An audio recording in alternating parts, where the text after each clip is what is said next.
Okay, so for those of you who don't know, around a month ago I posted a video explaining why Ralph Breaks the Internet represents everything you shouldn't do when making a sequel. And in case you'd like to watch that video first before getting into this one, you can find a link to it in the description below, but it's not required viewing in order to understand this video. However, there's one thing in that video I didn't address that I probably should have, and that's exactly what I'm going to get into today. And somewhat obviously, there will be spoilers ahead for both movies mentioned in the title, so if for whatever reason you don't want to know what happens in either of them, you should probably come back to this video another day. This will be your only warning. Okay, so what I didn't mention in my first video is another important thing any sequel should do, which is to respect everything that the first movie establishes. Now, I know I did briefly bring up that idea a couple of times, but I didn't emphasize just how important that actually is. That's even why I put pictures of Toy Story 2 to contrast with Ralph Breaks the Internet, because not only is it quite possibly one of the best sequels ever made, but it respects its predecessor. That was even a specific goal the director set, to not just retread the first movie, but instead show how the characters have changed because of their experiences in the first movie, and make sure that their behavior stayed very consistent. And if you notice, even though there are some new characters, most of the focus is on the ones from the first movie, even giving several minor characters a chance to redeem themselves and a much bigger role at that. That's a trend that would even continue into the third movie as well, which, along with the other things I mentioned in the other video, is a major reason why the Toy Story trilogy is considered by many people to be one of the best ever put to film. Let's just not bring up the fourth one. But the movie I actually want to compare Ralph Breaks the Internet to isn't a Toy Story movie, but the movie that came directly after it, Frozen 2. Because despite what many would say, as a sequel, on a fundamental level, Frozen 2 actually gets what I mentioned above about respecting its predecessor right. Now, before you start running to the comments, listen, I do believe that Frozen 2 is a flawed movie and does get plenty of stuff wrong, especially in regards to the ending. However, I will always give credit where it's due, and this movie does do one major thing right that Ralph Breaks the Internet got wrong, which I'm going to get into right now. Now, as I mentioned before, one thing any good sequel should do is respect its predecessor. But what exactly do I mean by that? Basically, that the plot should be a logical one based off how the first one ends, usually by addressing plot points that were left unresolved or open-ended by the first one, and show how the characters have changed by their experiences in the first movie, as well as show what they're doing differently because of it. And other important elements to this include abiding by things the first movie set up, and keeping as many characters from the first one present in the sequel as possible. Sure, it's always important to add new characters, but it's just as important that the old ones don't be forgotten.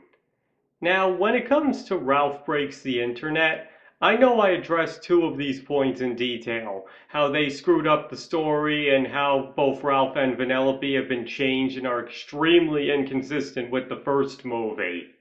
But what makes this even worse, and what I didn't get into in that first video, is that it doesn't abide by those other 2 points either. The first one is practically forgotten except for the most fundamental of things, and never once is King Candy even acknowledged. But where it gets it the worst in this regard is how the first movie emphasizes how the characters must never game jump, as it can cause serious consequences to both them and the game as a whole, and even other games. And this is all conveniently forgotten for the sequel, just so Vanellope can be portrayed as in the right for wanting to move to another game. Really, the only thing this movie keeps consistent from the first movie is that if you die outside your game, you die permanently.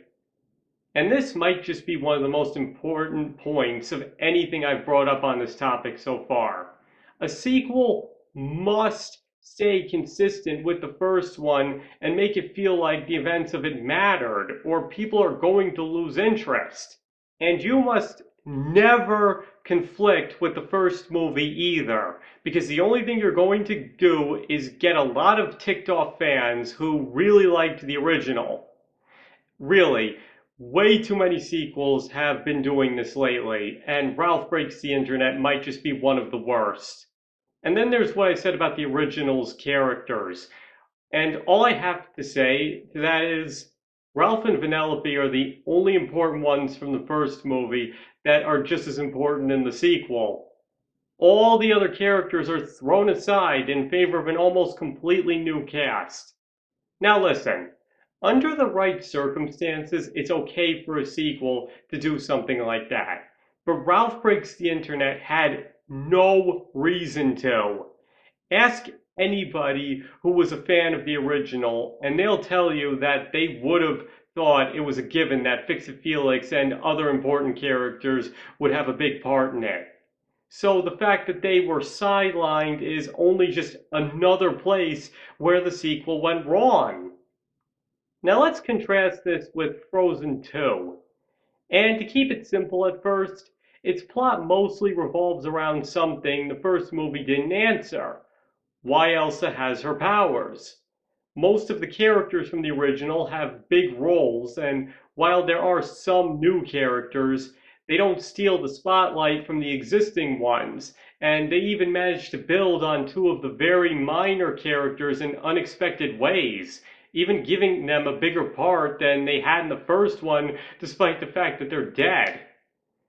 There are plenty of references to the first one as well, with Han's name, in addition to other things, being brought up quite a bit, and it's clear that their experiences have left an impact on the characters. And speaking of them, they all act more or less in character, with it being evident that some changes have occurred because of the events of the previous movie. So as you can see, on a fundamental level, this movie is the exact opposite of Ralph Breaks the Internet, and much closer to what a sequel should look like. Now listen, I'm not saying that Frozen 2 succeeds at doing all of this, but my point is that it at least tries. It at least tries to create a logical sequel based off how the first one ends, by exploring why Elsa has her powers. Sure, maybe it's a little confusing, maybe it's not what the fans were expecting, but at least it's trying. And maybe some of the characters weren't done as well as they could have been, such as the only thing Kristoff having to do be to figure out how to propose to Anna, or Olaf becoming obsessed with learning things, or Anna becoming a bit too obsessed with Elsa. Though personally I can understand that last one. After being starved for her sister's love and attention for years and finally getting it, it does make sense to me that she'd be a bit clingy and protective of her. But the thing is, at least the movie's trying. At least it's trying to give Kristoff something to do, instead of writing him out almost completely like Felix was. Or having Olaf want to learn, and Anna's slight problem with Elsa. At least they're trying to show character progression and the consequences caused by the first movie. Elsa's even shown having trouble asking for help and feels she has to solve everything on her own, which is exactly how you'd expect her to behave. And maybe some find the references to the first movie overbearing, but they are a lot more logical than everybody acting and behaving like it never happened.